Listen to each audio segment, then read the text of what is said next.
Takže držíme sa tejto veci. Každý môžeme bojovať. Takže o tomto bojujeme a poďme si dať šancu. Tlieskame, tlieskame!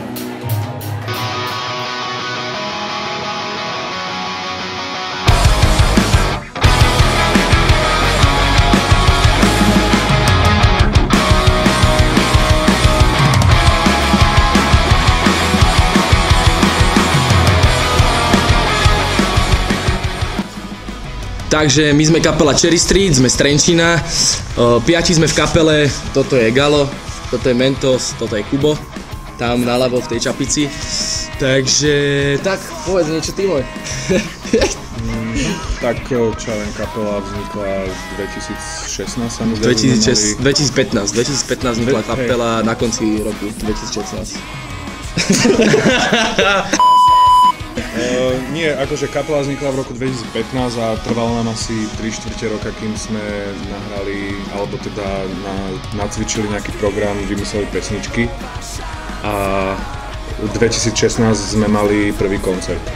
Takže to sa tak datuje, že sme, dá sa povedať, že začali. Začalo to tak, že ma zavolali do kapely, lebo som im ešte v tej predchádzajúcej kapele nahrával nejaké vokály, tak si spomenuli, že by to mohlo fungovať, tak ma zavolali na skúšku. No a sme si nejako sadli, ako kamaráti aj po tej kapelnickej stránke, tak sme to dali dokopy.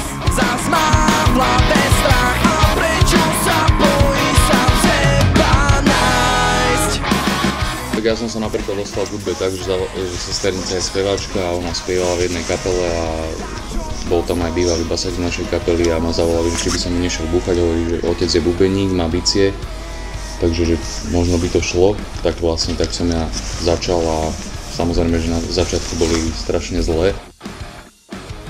Ja som proste začal v 13, keď som dostal proste zmluv, že ja som proste kapelu a proste už to šlo od kýblov, od kokotín, od vyrobenej gitary z krabice až tam, kde som teraz. Vystriedal som viacero kapiel, keď som presal do Trenčína, kde som skončil u chalana.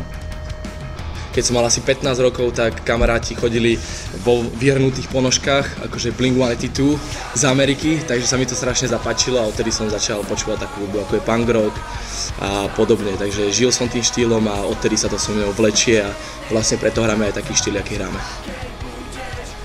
Ja som sa dostal v 14 a my sme vlastne založili kapelu punkovú, keď som vlastne začal chodiť na gymnázium a takisto tá kapela fungovala nejakých možno, že skoro 10 rokov až.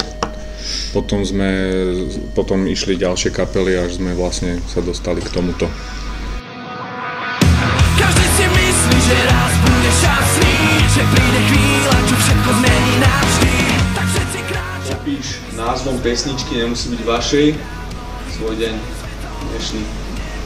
090X. Jaj, to je všetko, nie? Či čo? Skúsaj vysvetliť, ukáž sa. Jaj.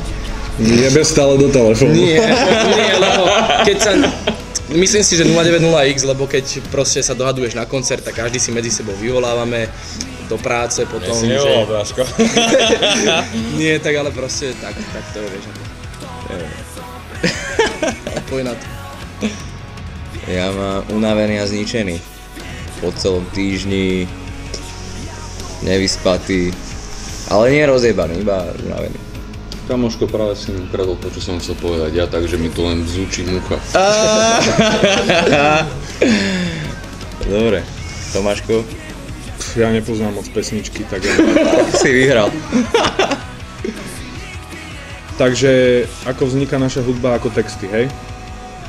Tak ono to je väčšinou tak, že vznikne najprv text. Tak to je. Vo väčšine prípadov, áno. Áno, väčšinou je to tak, že vznikne text a potom sa snažíme nejako do tomu textu dopasovať hudbu. Ja ani neviem nejak popísať úplne, že ako to presne prebieha, to nemá nejaký postup. Ale je to také samospádom, že sa stretneme v skúšobni a začneme... Lebo vieš, niekedy máš proste múzu v robote, napíšeš si nejaký text a jasné, že vopred nemáš nejakú hudbu do toho. Proste vymyslíš text, aj nejakú melódiu máš v hlave, tak a potom sa vymýšľajú gitarky. Takže tak, alebo niekedy je vymyslená hudba, že chalani, toto je dobre, poďme spraviť do toho text, tak sa dohodneme, že máme týždeň na to, spravíš text, inak doneseš 20 € a takéto podobné. Áno, bolo už aj napríklad také, že keď hlavne na tom začiatku, lebo stále je to lepšie, keď to príde samo, takže nejak ten text, ako keď to si povieš, že teraz idem napísať, ja neviem, 2 pesničky alebo 3. Takže, ale keď sme boli vyslovene na začiatku a chceli sme to nejakým spôsobom rýchlo naštartovať, tak sme si hovorili, že Bráško, text máš na že to do teraz... piatku, inak 20. Do piatku, inak 20. Ale každý vedel, že ten matro tam nikdy sa v živote nedá. Nikdy sa žiadna 20 nedala, lebo sme to brali vážne. Úžasné veci asi liečia, zdravie, šťastie, láska, to si nikdy nekúpiš.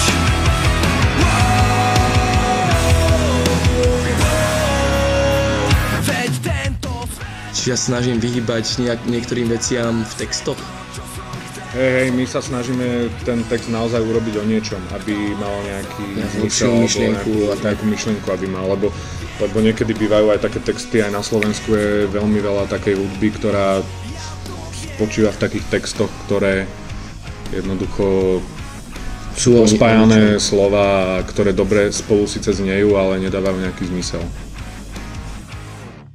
Ako robíme tie klipy, že vlastne vzniklo to celá tá kapela vznikla, dá sa povedať, že tak spontánne a vlastne tak sme chceli začať robiť aj tie klipy, aby to bolo úplne prirodzené, takže sme vlastne vždycky ten klip robili tak, že sme sa my dvaja, tak sme sa o tom vždycky rozprávali, že ako to asi chceme robiť, ako by mal ten klip vyzerať, aj na základe toho, že aký je text, aká je tá pesnička a vlastne vždy sme si povedali nejaký ten smer toho a sme si to natočili, vlastne všetky tie 3 klipy sme natočili na GoPro, sami. Takže sme si ich natočili úplne sami a takisto aj tie songy sme si nahrali sami.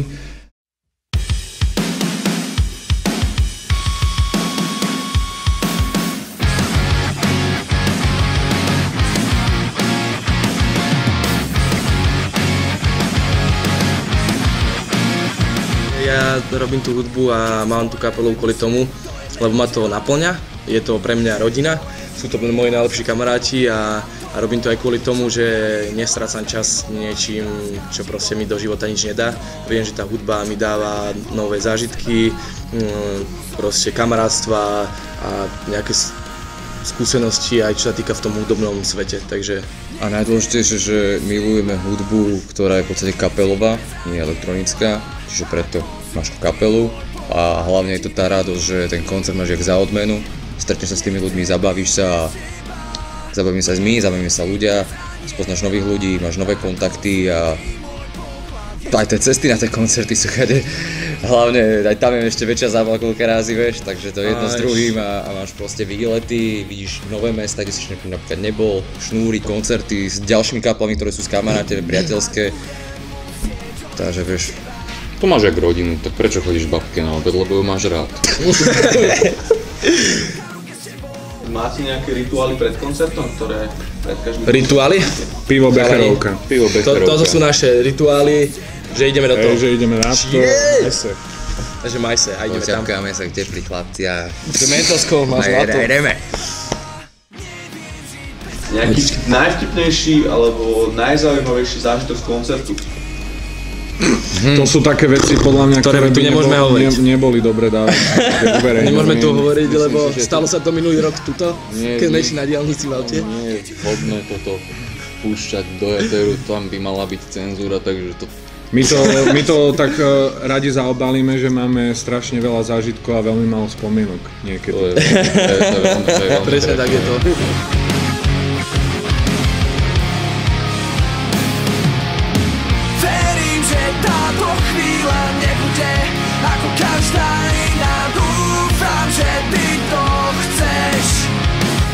Takže ďakujeme za rozhovor, my sme kapela Cherry Street, toto je Jakub, toto je Mentos, toto je Tomáš, ďakujeme moc a toto je náš merčík Cherry Street, môžete si ho kľudne kúpiť tým, či nám napíšete na Instagrame, na Facebooku, cherrystreet.sk, Cherry Street, sme z Trenčína, takže kľudne, kto ste z Trenčína, príďte za nami, volajte, píšte. Keď nie ste z Trenčína, pošlite nám poštou. Alebo na Pošlite nám list poštou a nejako to proste poriešime. Pošta pre teba. S pusinkou.